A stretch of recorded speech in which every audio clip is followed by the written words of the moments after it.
everybody, and welcome to From This Corner TV. I'm Marilyn Dayton, and I'm back, and I've got another great show for you. And I want to remind you, too, that we're not here just to entertain you, but also to talk about topics that both interest you and educate you. Now, before we start, I feel that I would like to say something. I would like to pray for the refugees from the war-torn and poverty-stricken nations in the Middle East and Africa, and hope the European Union can provide safe homes for them. This is not a political topic, it is a humanitarian issue. I don't talk about politics. So, okay. Today, we've got a great show. We've got my friend, Susan Epstein, and she's a parenting coach, an author. This is going to take a while, okay? A speaker, and a business coach for therapists and parents.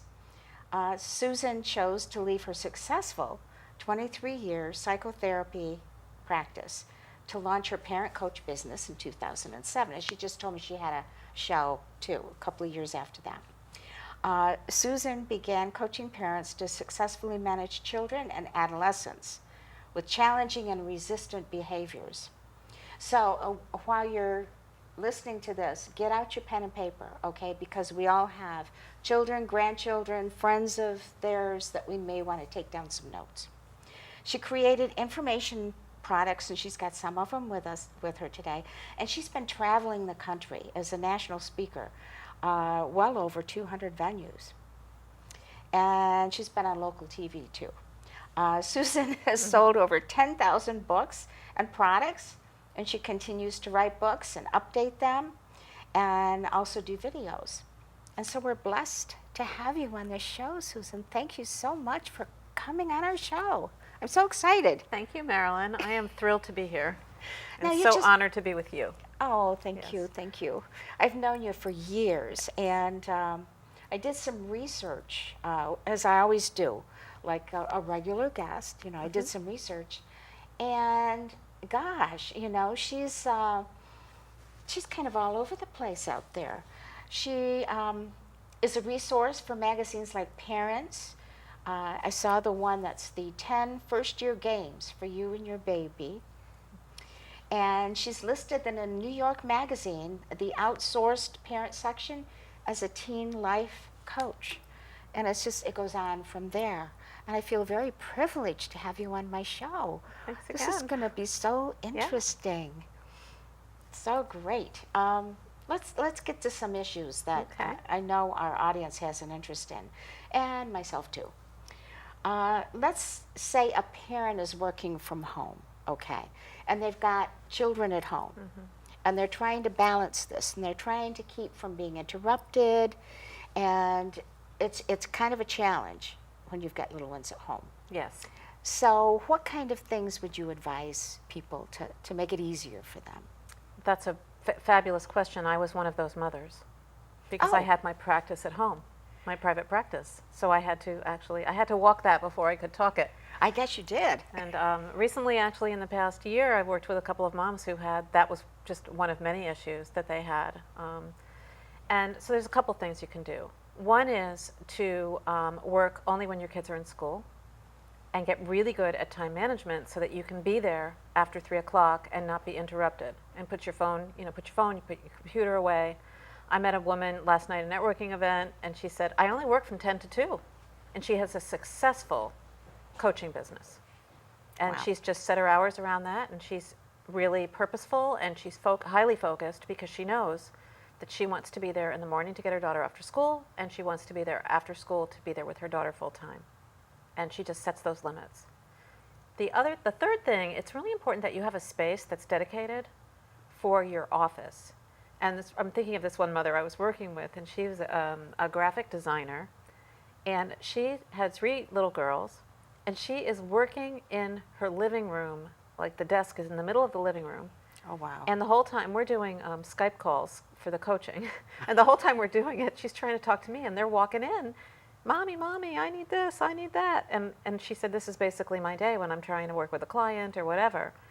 And so very simply, I told her to go out and get a room divider, and stick it at the, because there was no door. It was a beautiful colonial home, and it had a beautiful round arch. But there was no way to put a door in it, so she didn't have, and there was no other place in the house for her to have her office. Oh, wow. So they got a screen, and she put it up, and the kids helped her make a sign, and it said, "Mommy is working, Mommy is not working." And in the morning when she was working, she flipped the sign to "Mommy is working," and we taught the kids within 2 or 3 days to respect the sign, and that they couldn't go past the sign when Mommy was working. Wow. So those are just a few simple tips that you can do if you are working at home. You know, that's great, because I live with my daughter and grandkids, and it's an adventure, because my space is kind of shared with the game room, the Wii room, Right. The other TV room, and I'm in a wide hallway. That's where my desk is. And what I do is I plug in my earphones to my computer, put Pandora on, and I do my work. But it's kind of hard to have phone calls. Yeah. So what I do is, at the top of the stairs, if I close the door, that means Grammy is on a conference call. Right. And they know that. So you set your boundary. Yeah, I Yeah, had so to. you taught 'em. So Yeah. that's simple. But Yeah. it's kind of hard. What Yeah. if you've got, what about, like, 10 to 2 or even 10 to 3? That's not, well, she must be very organized. Ugh. Yeah, and I think Wow. her daughter's 5, so when she comes home from school, dinner, and she's probably working after 7:30 when she pops her in bed. Oh, yeah. And again, you have yeah. to have a really great early bedtime for little kids anyway, which is super important. And you can actually grab an extra hour or 2 at night if you needed to, as a parent who's working from home. Maybe from 8 to 10 if you had to write emails or get on a call with somebody. Yeah. It's absolutely doable. Well, now that Yeah. we know it's doable, Yes. maybe so many people work from home today. You probably do too, and maybe both of you do, and you've got the kids. And because I know my son-in-law sometimes works from home, but he's way upstairs in the office, which is off the master bedroom, Yeah. and there's a door. There's actually 2 doors that he can close, and the kids just don't bother him at all. And if there's other kids around, and they take over the house, they're running around and they're making noise, either my daughter or myself have to Have to kind of go quiet up them and down. say, "Okay, guys, back down in Grammy's space." But we do what we have to do. At least Right. summer is over, Yes. so that helps a little bit. Yeah. There's school. Back to school, more Yes, time alone. right, exactly. yeah. What about, let's talk about technology. Mm. Now, technology is not just a challenge with children, it's a challenge with adults. It just seems like we pick up our phones and we're on the phone so much, which is a good thing sometimes, because maybe somebody has to stay after school, or there's a problem and somebody needs their phone to connect. But what about the children that are now so used to texting, and instead they can be sitting at the same table? And my granddaughters told me this. They're Right. sitting at the same table and they're texting across the table back and forth. Yeah. This is not a very good trend. No, and we have to band together as families to create unplugged time, because we parents, if you want your child not to, then you can't. And so Well, we have yeah. to look at our own behavior. And I talk to parents all the time. I said, would you be willing to throw your phone in the trunk of the car and drive? And people look horrified when I say that. I said, well, 15 years ago, there was no such thing as a cell phone. Well, maybe there was, but those were the kind in the bag that you plugged into the... Yeah. Remember that one? I remember. It was like this big. It was. Right. Took over the But it whole- was just for 911. It was not for Yeah. any kind of personal connection at all. You didn't want to Exactly. have to use that phone. It would cost you $15 to make Oh the my call. God, yeah. Right.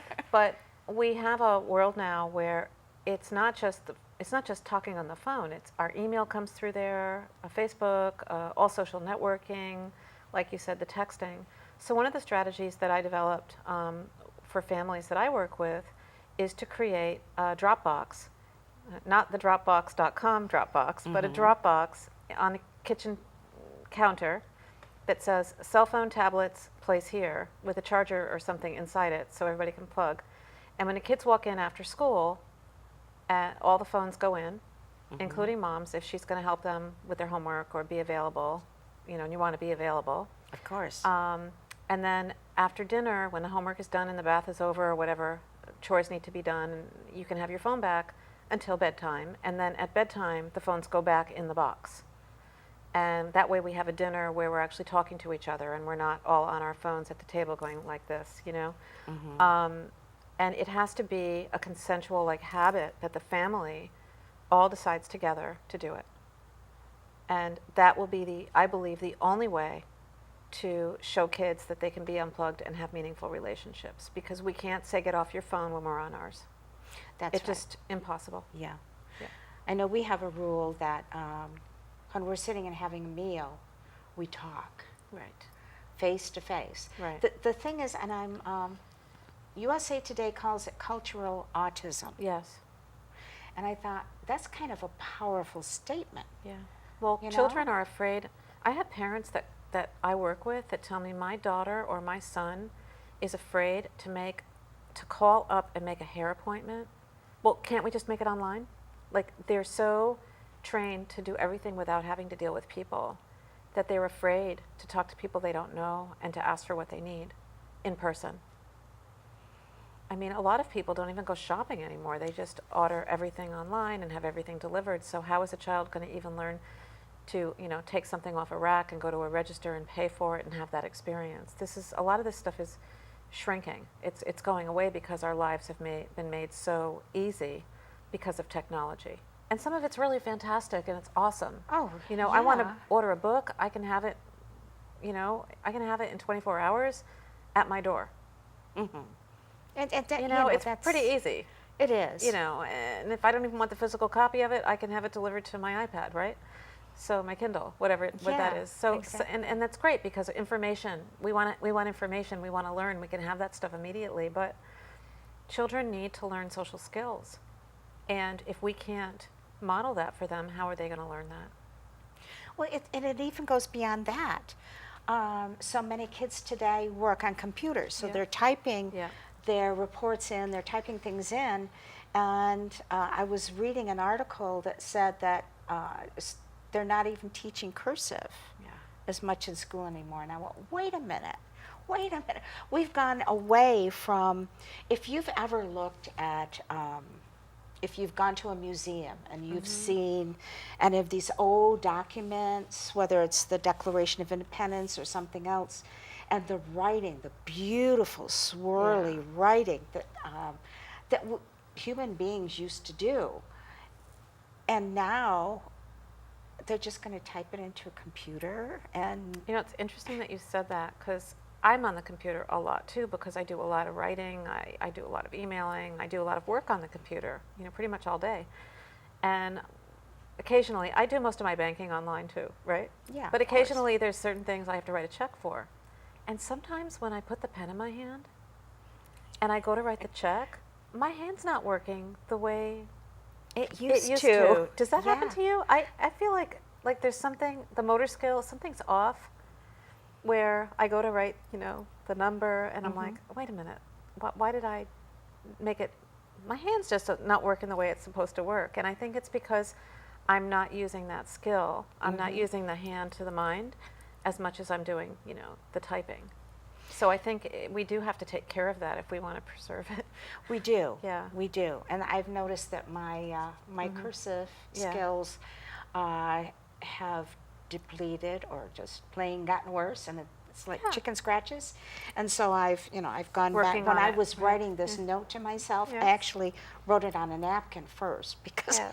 I was having lunch, and I thought, oh, I should really say this on the program. Yeah. And I had to almost print it so I could read it tonight, Yeah. which is, close to cursive. But yeah, my swirlies are no longer there. We gotta work on this. Yeah, stuff, we've got to, and it feels really kind of weird. To have a pen Pick in up your your hand. pen or your pencil. And does it still feel normal to you? We're going to have a lost skill here, people, unless we do something. something. So many people get out their cell phones. You know, there's the notes, Right. the reminders Right. and stuff.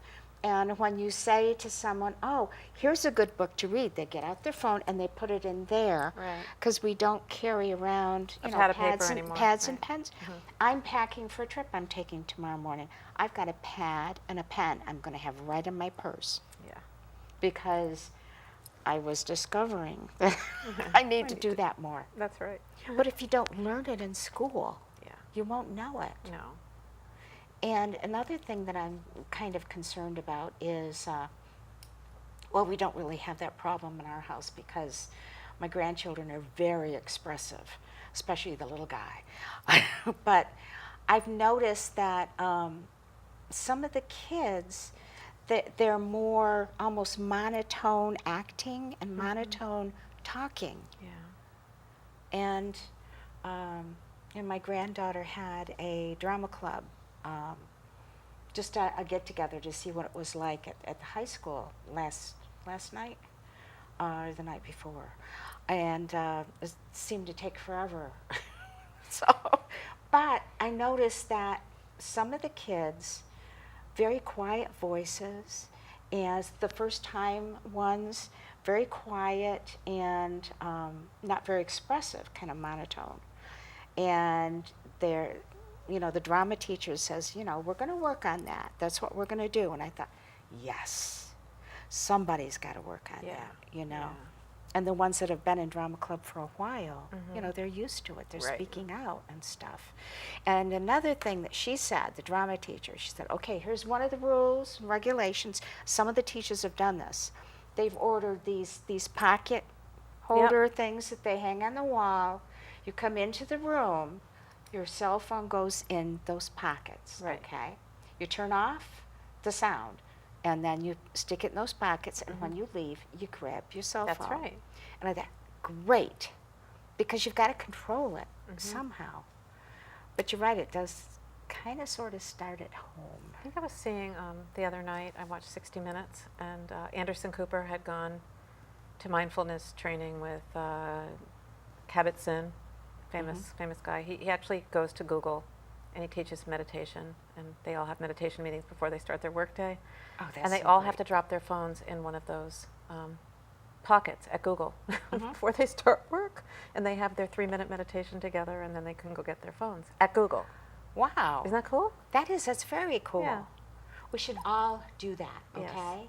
You can use a over-the-door shoe thing, and Oh, it has yeah. the pockets, the plastic pockets. You can go buy them Oh, anywhere. Yeah.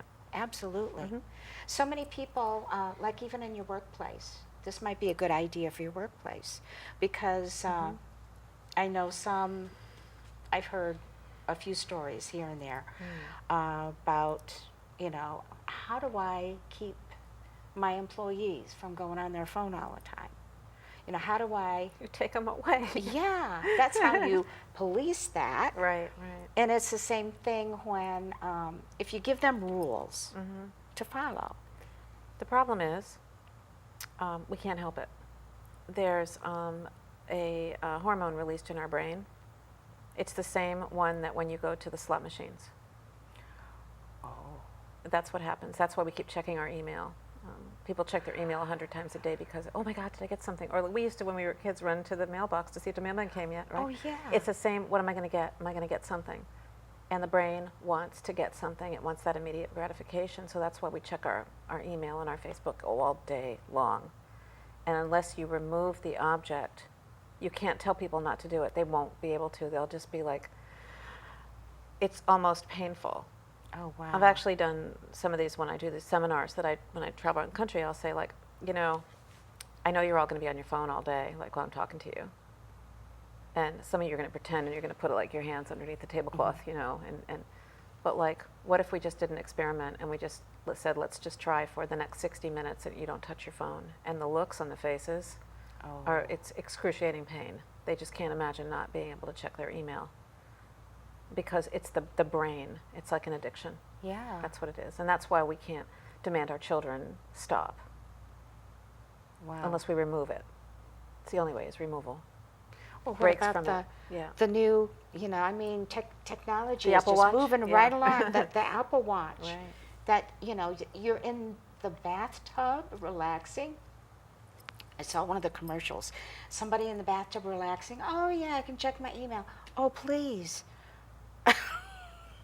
We went to the beach this weekend, Labor Day weekend. It was so beautiful.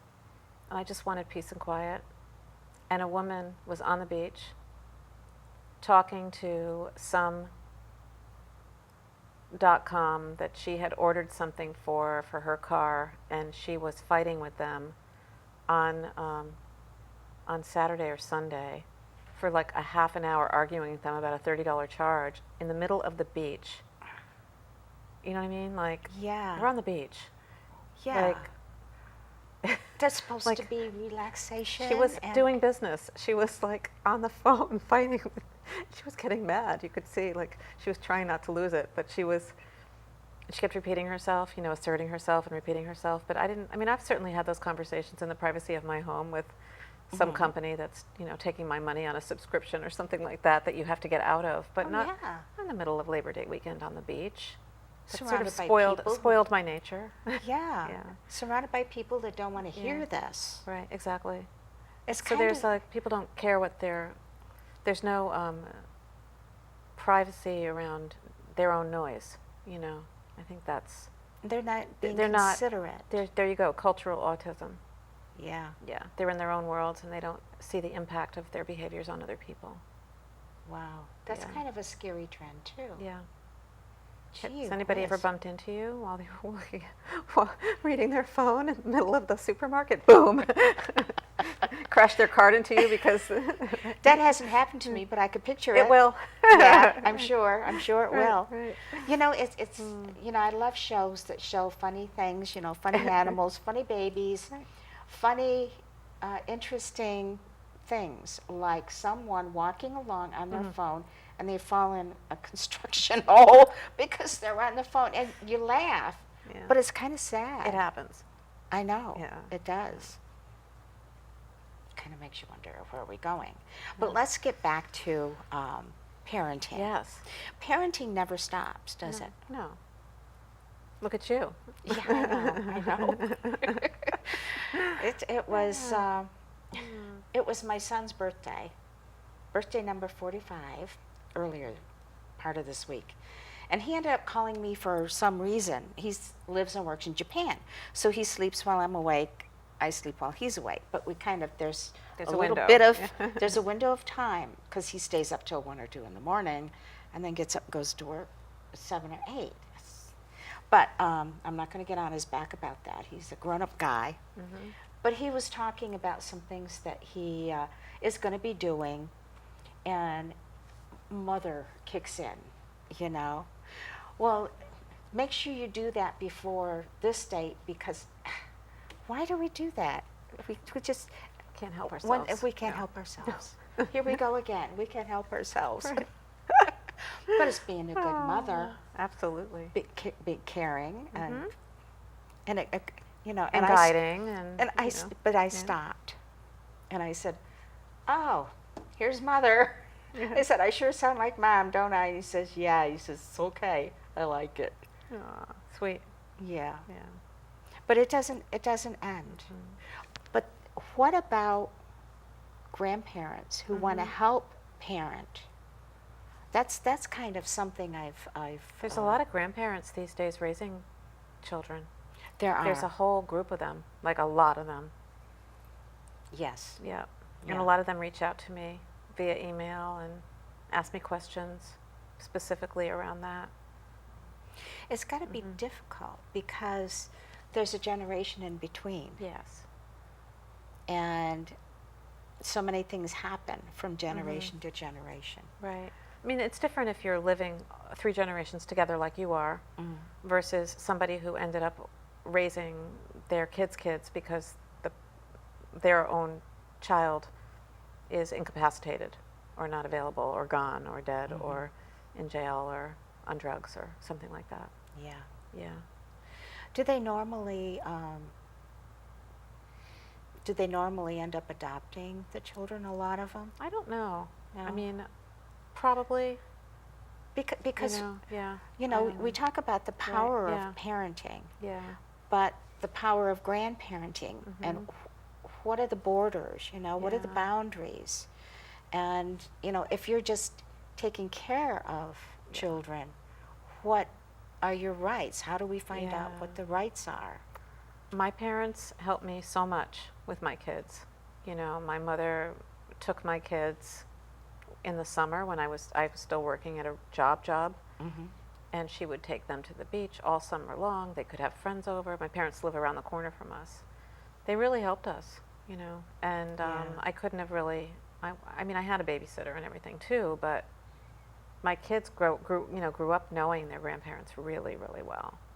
And if we went away, they would always take them, and it was a great relationship. And I'm sure they were always happy to give them back, at the end of the day, because it's back to whatever. But I think that if you have a good relationship with your kids and your grandchildren, then you're in a good place. And I don't know. I don't deal with too many people that are having those issues. Most of the people that contact me, it's more like the child's out of control, the parenting has not been going very well.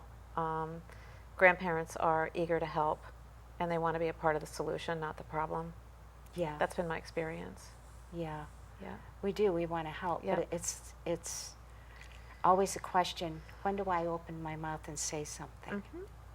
And do I say it in front of the child, or do I take my daughter or son? It depends on what your arrangement is with your daughter and your son-in-law. Do I have your permission to discipline them in front of you, or would you prefer that I take you to the side and let you know what they just did? I think it's always being respectful of the parents first, and they might say, go for it. They might. And certainly if you're alone with the kids, you've got to step in and do whatever it is to keep them safe and to tell them what they're supposed to be doing or not, or if they're disrespectful, to straighten that out. And, But I think you can't err if you ask permission. And it's communication then. Yes. Communication is so important. Yeah, absolutely. So that you understand what's expected of you. I think that kind of applies to everything, doesn't it? Holy cow. Write that down. Yes. Philosophical moment. Yes. Woohoo. Nice. You're so lucky that you had parents that wanted to. I never had that. And I was a single parent. But I had wonderful employees in my company that, if I was traveling on business, and I would never go out of town overnight, though. I couldn't. But somebody was always assigned to go pick up the kids at school, bring them into the office, and they'd go in the conference room to do homework, or they'd stuff envelopes or make copies, feel productive, and that kind of thing. Nice. And but we had rules and regulations. We even had a list of who had what responsibilities, who was supposed to cook what night, who was supposed to do laundry, who was supposed to vacuum. I was on there, my kids were on there, and we just knew what our expectations were. That's right. And that's the only way we could make it work. And my grandchildren, they have their drawers. They know. They know. And when we have company and we're all eating dinner, and the kids say, okay, I'll take these 3, you take those 3, and they clear the table because that's their job. That's their job. And it's just automatic now. They don't question it. I love that. Yeah. Great job. Yeah. That's my daughter. Yeah. My daughter did Well, that. you're there too. You're her mother. Well, yeah, and she Big remembers, influence I that think. there. Yes, of course she does. But so many. Do you get people that call you or contact you and say, okay, my child's best friend is disrespectful and rude to me when they're in my house? I've heard that, but people wouldn't call me. Oh. What should they do? They wouldn't hire me to help them with a neighbor's child. They would just probably not have that child over anymore because the child was disrespectful, right? Or call the parent and say, your child's out of line, and until your child can speak with me respectfully, then I don't want them, they're not welcome in my home. Which means that parent of that disrespectful child, Right. they should contact you Well, yeah. to say, what am I going to do? Well, my unfortunately, that parent probably is in denial. But, yeah. that happens too. Yeah. What's wrong with my child, Yeah. Yeah. I've seen that Yeah. quite There's a bit too. there's a book, something like Shut Up About Your Perfect Child. That's probably what they're saying. That Right? probably Yeah, is. yeah, yeah. This is a Yeah. good spot to take a little break, Okay. and when we come back, we're going to do a little show and tell and talk some more with our wonderful guest, Thank you. Marilyn. Susan Epstein. We'll be right back. Can you help me with this? My new dad teaches me all kinds of stuff. Sure. He helps me with homework. That would be 3.6795. Thanks. Yep. He helps me with my decision making. I wouldn't use this one. Ever. And he's even teaching me how to drive. And that's why cars have bumpers. I'm learning so much. You don't have to be perfect to be a perfect parent. Thousands of kids in foster care will take you just as you are. When some people struggle with their mortgage payments, they become frozen, petrified. Not knowing what to do, they do nothing. But the people who take action are far more likely to get the most positive outcome. Making home affordable is a free government program. Call now to talk one-on-one with a housing expert about the options that are right for you. Real help, real answers, right now.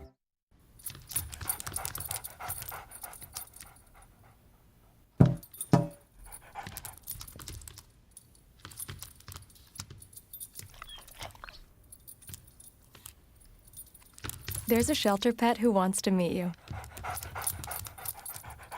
Meet one today. Visit theshelterpetproject.org. Adopt. Hi, and we're back. I'm Marilyn Dayton, and this is From This Corner TV, and we're talking with Susan Epstein today. And during the break, we were just talking about, you started working when you were 16. Yeah, my Wow. first job as like a social worker, I worked for TVCCA, Ah, and this was in the early 70s or mid 70s, and the job was called crew chief counselor.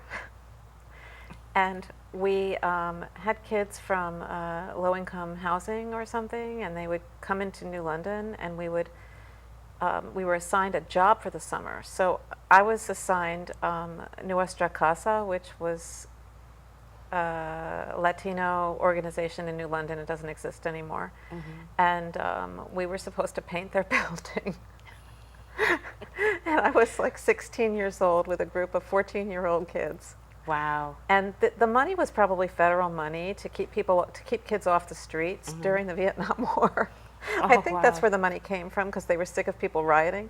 So they said, well, if we employ these children, then they won't be doing bad things like getting into trouble and doing drugs or whatever kids were doing, or growing their hair long, whatever we were doing then. Yeah. And certainly not as bad as it is now, but we thought it was. So every day in the summer, we would go into that building, and I would break another window, or one of the kids would break another window, because we would try to paint, and our elbows would go through the windows, and I had to Oh. drive over to Ruby class. All I did was buy windows, and then somebody would put the window in the place. I didn't know how to paint, and I just you're so naive, but I Oh, loved yeah. working with the kids. And then on Fridays we could take them on a field trip, and I took them to the Groton Airport, and we got to go on an airplane ride, and I took them to a factory, Coca-Cola, and was on Bank Street, Upper Bank Street, and Yeah. they got to see how the Coca-Cola bottles were filled, and exposing them to different job opportunities that they could have. That was sort of the purpose. So that was my getting my feet wet, and I'm like, this is cool working with people. I really, really like this. And when I went to college, I majored in sociology and Spanish and psychology, and did some more community work in Worcester, Mass, where I lived. And then when I graduated, my first job was with the Mass Society for the Prevention of Cruelty to Children. And I was like what they called a CPS or a DSS worker for like 4 years. Basically made home visits and helped parents in home with their kids, and helped them keep their kids and not have their kids be taken away for neglect or abuse. And then I decided to go to graduate school, so I moved to California, went to Berkeley. Wow. Yep. And got that done. and then did a bunch of internships and different things like that, and then came back east and worked at Child and Family in New London and became a play therapist. And then I had my own kids, and I needed to be home more and not be working. It was like, and you don't make a lot of money when you're a social worker, so No. Every penny I would have made, I would have paid in daycare.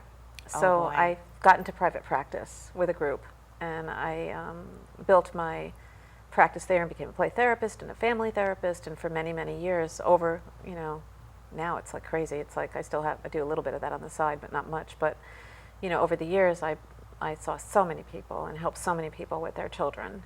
And then in the early 2000s, I heard about coaching. And I thought, well, this is cool.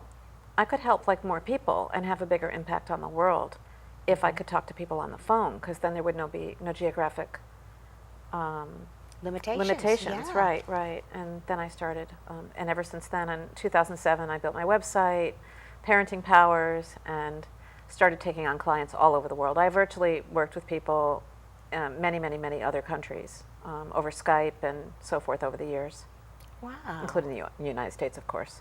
Yeah. That's quite a. So Yeah. you've always enjoyed Yeah, helping always, yeah. and focusing kind of on children and. Families, yeah, families, Families. children. And it was interesting because when I had my own kids, I was like, I wanted to work with, like when my son was 4, I wanted to work with parents with 4-year-olds. And then when my kids became teenagers, I was attracted to adolescents. And now, so over the years, I've actually done it all, and worked with Yeah. grandparents and, and whole families. I like that a lot because you can have a bigger impact if you have everybody in the room. And you can Yeah. even do that on Skype. Yeah, all the Oh, time. wow. Yeah, kitchen table. There's Susan's head coming out of the computer talking to you. Well, yeah. technology Yeah. across See- the many see, miles. now that's good. Yeah. Yes. Yeah, that is good Yeah. technology. It really is. Yeah. Helping people solve their problems. Absolutely. And another way that you help people are with these books that you've Yeah. So, written and the videos and yeah. everything. This is my first book. It's called Taking Back Your Parenting Powers.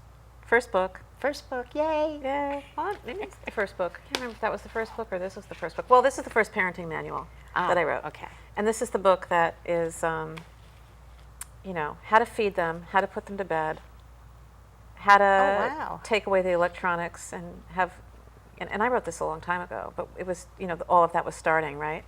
How to work from, there's a chapter in here about how to work from home. Just what you asked me Oh, before. wow. There's a chapter in here about single parents, blended families, what happens when you get remarried, how does that step-parent come in, and how do they discipline the child? I talk about that in cow. here as well, yeah. That's a good book, people. Yeah, it's a good book. Yeah. Taking Back Your Parenting Power System. Yeah. And people can get this on your website? They can get it on my website. And wow. you know what's really cool about my website? What? Not only do you get the book when you get the book, but you get all kinds of extra stuff. Oh. Because I over-deliver. So you get a slew of bonuses, audios, interviews, access to Facebook group, private Facebook groups. When you buy the book, you get a lot of extras, so you get contact with me. Oh, wow. Yeah, so it's really cool. That is super. It's like a system. It's not just a book. It's the system, right? Well, yeah. You got to have the whole system. Got to have a system. That is super. And What else you got there? this is a children's book that I wrote with a friend of mine, Antoinette and Richard Ledzian. They're artists and they live in Stonington. And we wrote this together and we self-published. And it's a book about loss, adoption, kitty cats, lobster traps, finding things in the sand, healing. It's a little adventure for everyone. And everyone always asks about the cover. Antoinette and I were down at Ocean Beach, and she's an artist. Yeah. So she's in the garbage can. Okay. And she's pulling out this painter's cloth. They had just painted the workout world that they had just put in there. This is about 8 years ago. And she's like, this is really cool. This is beautiful. I need to have this. And I'm like, okay. And I'm on the beach, like I'm not looking at, she's in the garbage can. And she takes it and she scans it. And this is wow. the cover of our book, is the Oh, painter's my- cloth. Oh, yeah. my goodness. Yeah. look at that. Yes, and the theme of the cloth goes all the way through the book, where the little child in there is at the beach with the grandma, pulling the cloth out of the sand. And in the Wow. end, the cat's wearing it around its neck, and it's just everywhere, and it's really sweet. Oh, Yeah. that is, being a dumpster diva can Yes, have its advantages. It can. And That's super. she had a friend who was associated with the Metropolitan Museum of Art, New Mm-hmm. York, and we used their printer for it. So it's all green and just beautiful paper, and it's just a nice feel Oh, it to the is. book. So Feels really good. yeah, and I bring these on my travels, and the therapists like to buy them, and parents like to buy them, and anybody who's had any loss or likes cats will like it. I mean, it's got a lot of Yeah. different themes in it as well. It Yeah, does. It mhm. has enemies, friends, unconditional love, Yep. darkness, light. Oh, and they're visiting grandmother at the beach. They are. All right. Yay! Yeah, I like that. It's a beautiful book. That is yeah. super. What else you And, got What else I there? got? Let's see. So, this is fun. I wrote this little book with my son, Daniel. There he is on the back. Oh, look at that. Yep. Yeah. And I think we wrote this in 2010, and it's called Your Out of Control Teen, the Little Book with a Lot of Attitude. Oh, I love it. A Guide to Effective Parent-Teen Communication. So he wrote a chapter, and then I wrote a chapter, and he wrote a chapter, and I wrote a chapter, sort of like a talking to. Yeah. And so he talks to the teenagers. He's saying, like, listen to your mother. She knows what she's talking about. And he wanted it to be this small, so a teenager could walk around and have it in their pocket, and their friends wouldn't make fun of them that they were reading something that might help them. That was his idea. Oh, that's a good idea. And he was 22 or 23 when we wrote this together, and he's 30 now. Oh, wow. So I love that little book. It's fun. I love the name of it. Yeah. And this one, I did a seminar, I think in 2009 or 10, and it was called Are You Tired of Nagging? And I did it at Conn College. Wow. And this came out of that. And how to get your kids to cooperate and how to raise well-behaved children. And it's kind of like the Take Back book, but it's in narrative form, and it's more of a book, not a manual. Ah, So it's and there's other things in here that aren't in that book. Some techniques to get kids to cooperate that I did not put in that book. That's sort of the one sheet. So that's what that is. And then in 2012, I was approached by a publisher, and so those I self-published, and I wrote this book. I can never say the title, so I'll have to turn it around and look at it because it's so long. You know how they always name books with these very, very, very long titles. So you can read there, it says over 60 techniques, activities, and worksheets Yeah. for challenging children and adolescents. Oh, I love the pictures. So this book is very, very, very popular. This book is, I think, over 10,000 of just this book.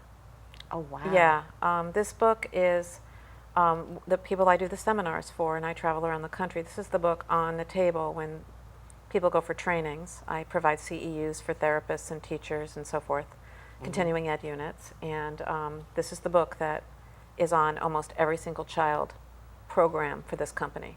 Oh, And they do wow. 100 seminars a month all around the country, and a lot of them are child-based. And then I didn't bring it because I don't have a copy of it because I sold it off my bookshelf. But and a year later they said, "Would you write another one?" And I'm like, "Oh, I'll write it on dot dot dot." And they're, "No. Would you write 60 more?" Oh, my goodness. And I rolled my eyes and said, "How could I ever? I don't even know how to do that. Like, how would I don't even have that in my body to like even come up with." But he did it. And then there was so there's 63, but it's called Over 55 because they didn't want to confuse the titles. Oh, yeah. So there's another book that you can see it on my website as well. And this is on Amazon, this one. Yep. Wow. And this is, a lot of parents buy this book. A lot of therapists bought it, but a lot of parents buy it because there's a lot of worksheets in here where you can figure out what you're doing, give your kids the worksheet, get clear on stuff. I have contracts in here. I have a contract for supervision that I have parents share with their kids when they're like 11 or 12 and they want to go to a friend's house by themselves or go to the mall. And so the contract's in here. Oh, wow. And you can just print it out and fill in the blanks. I will be home by such and such a time. If I don't, these are the consequences. And then I have the golden one, is the driving contract. And that's in here. And I developed actually for my son, when he turned 16, we had a contract. And these, you will fill up the gas tank, you will pay this much insurance. If you bring the car back dirty, this is what happens. If I catch you with anything that shouldn't be in that car, this is what's going to happen. And it was all spelled out, and we all knew where we were coming from. There's that communication again. And you can save your child's life with a supervision contract and with a driving contract. And they won't be mad at you when they mess up because they know. It's not between you and them anymore. It's between them and the piece of paper they signed because they so wanted the keys, That's right. right? What a great So thing to have. that's my stuff. Now, Yeah.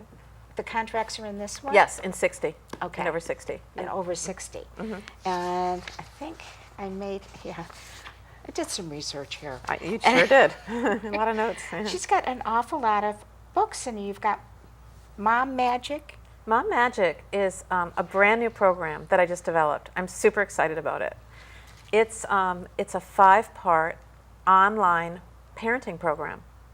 Wow. 5 modules. See if I can remember them all. The first one is getting clear about your parenting style, because we're all different. And because I don't want to tell people how to be. You got to come from where you are, right? Yeah. And the second module is called Susan's Back Talk Blocker. The third module is Susan's Tantrum Stopper. The fourth module is I love this one. Something about homework happy hour, no wine included. WHINE. Oh, okay. But play on the happy hour Play on because the you want to happy make hour, yes. homework happy hour, right? And then the last one is Susan's Harmonious Home, something like that. And that's where I share the contracts again in that program. Lots of different systems to get the family flowing. Like you have, everyone knows that they're supposed to do when they're supposed to do the dishes. Yeah. But how to come up with really fun ways to engage the family so that you're working together. I have a family mission statement in there, like a business would have a mission statement. Yeah. Yep. And I have a family, how to do a family meeting, and a forms for doing your own family meeting. Wow. And I even have a thing where you can print out you write your mission statement, you print it out, and you can download it to the computer, and then you can put it in with beautiful font, and then you can get a frame, and you can have your family mission statement hanging up in your kitchen or in your living room. And when people are fighting, you can say, is that what's on our mission statement? We love and adore each other all the time. Are we loving and adoring each other now? So this is awesome. Wow. It's 5 modules. They're 75 minutes each. Comes with a full manual. It's all online. And it comes with a private Facebook group that's exclusive for the Mom Magic members where they get one-on-one with me. And once a month, I do a Q&A with Susan, group coaching call, Wow. where they get to come and be with me. And it's all included in the program. It's That's awesome. amazing. It's super fun. And I have brought in over 50 people so far into the program. And they are loving it. And they're hopping in the Facebook group. They're like, my kid just did this. And someone's like, have you tried this? What does Susan think? You know? So What a we're, great yeah. And I've got idea. dads in there. It's so Aw. funny. I have this one dad, and he's like, Mom Magic is for dads too. He's adorable. So that's really cool. fun. That's super, super fun. You know, when I became a mom, I asked my own mother, do they have a book on how to be a mom? And other than Dr. Spock, which Right. was, you know, it's Dated. Yeah. there wasn't anything. And other than play dates, Yeah. you know, where the 2 moms or the 3 moms or 4 moms get to sit and talk and watch the kids play, but talk about how do you handle this and when do you do that, you know, which is really important. There just wasn't anything. No, It's- you had to make can't- it up. You can't say that anymore. No, you can't. There's plenty of help. There's so much help. But you know what is? I want to say this. I have people come to me and they're saying, I'm so confused. There's so much help that I don't know what to do, where to go, or who to ask for help. Can you help me figure that out? So we've gone to the extreme. Yeah, I mean, people are like, do I need to go to therapy for this? Should I get the book that talks about attachment parenting? Should I get the one that talks about conscious parenting? Should I be the tiger mommy? You know, there's a book about the tiger mother. You know, how am I supposed to do this? And especially if you didn't like the way you were parented and you're trying to redo it, Yeah. you're kind of putting it together. And in a way, we were lucky because we had one. You had Dr. Spock. I had T. Barry Brazelton. He had a show, Only the Baby Knows or something, and I used to just wait for that to come on with my baby in my lap going, oh no, I don't know it, the baby doesn't know it either, but I loved him, he was so gentle. And then I had his big book, and I would open the book, and okay, when the baby does this, okay, that's what you're supposed to do, and now they're 3 years old and they're doing this, and he had an answer for everything, developmental psychology, loved it. Wow. But now there is so much conflicting information out there, and what I say to the parents is, you know, or the mom usually, you know, like, well, what do you want? I want to have a loving relationship with my child. I want my child to respect me. I want my child to listen to me most of the time. I'm not, you know, crazy. I know that most kids are going to ignore their parents at some time, but if we could just have 70% listening, that would be really, really good, right? I want to be able to have a conversation that's meaningful. I want them to live through high school, right? Yeah. Right? Yeah. I mean, I want to launch them. Exactly. I want them to be happy. You know, okay, if my kid isn't college bound, but they can work and be a successful human being, I want them to be successful. I don't want them to get caught up with a negative social group or drugs and alcohol and, you know, put their life in jeopardy. I don't want my daughter to be pregnant when she's 15 or 14 or 10 or whatever, early these years. I want my kid to be a well-adjusted person. Okay, well, if that's what you want, I can show you the way. And that's what they want to hear. That's Yep. what they need to hear. I got your back. And you know, know, we worry right. about the other influences. Yeah.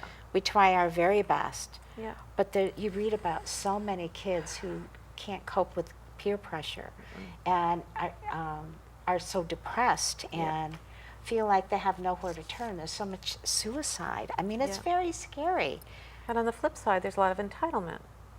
I was working with a family a little bit back, and they were very wealthy, and they were giving their 21-year-old who was in college $800 a month just because. And I'm like, can I come live with you? You know, that's good money. Gee. And he didn't want to go back to college. And well, should we lessen the money? I'm like, yeah. Goodness. Should we take his phone away? I'm like, no. You want him to get really depressed? Take his phone away. You know, he needs his friends, but Yeah. and the phone is $15 a month, but you could lower the allowance Yeah. and say, get a job. You know, get a job.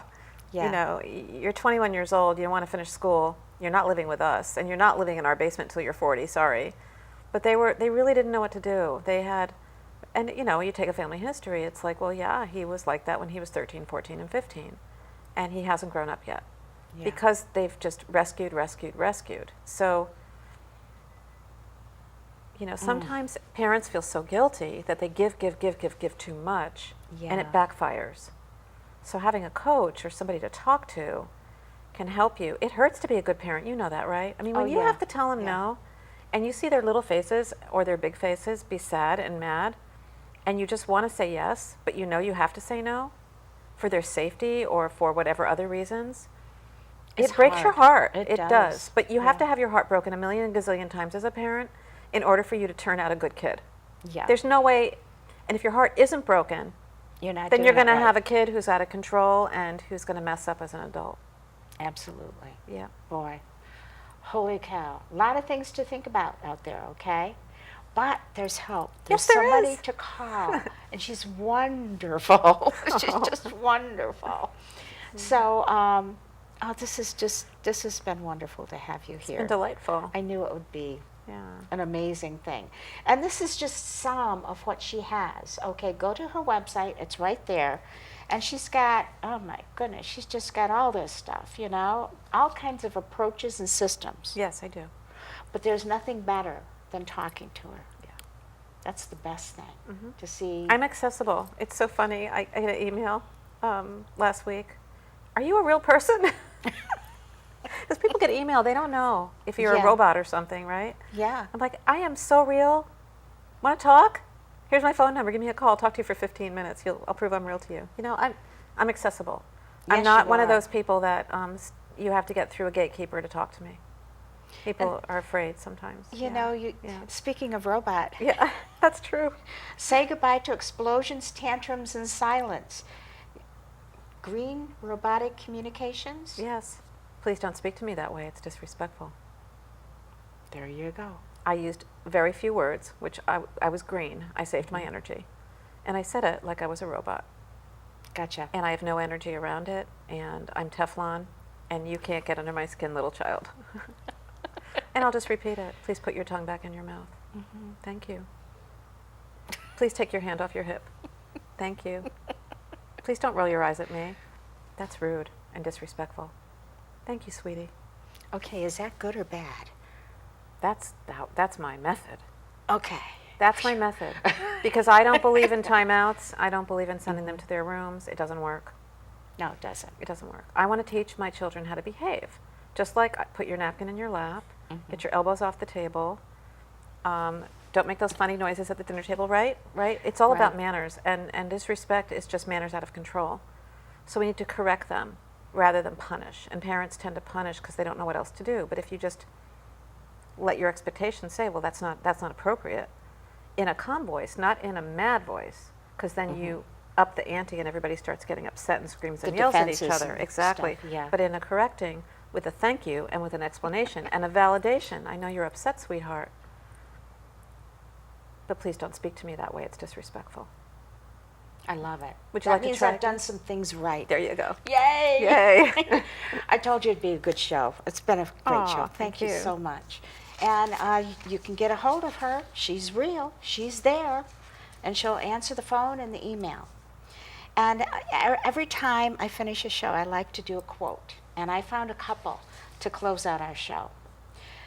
Children will close their ears to advice, but remember that their ears and eyes are open to example. You were talking about that. We need to be an example. And then, of course, Dr. Seuss. Now that, I love to read Dr. Seuss. But he said, adults are just outdated children. So the things that we use with a child, sometimes we can use with an adult, right? You bet. Yes. Yes. So thank you so much for joining us today. I hope you learned a lot. I know I did. And we'll see you next time here on From This Corner TV.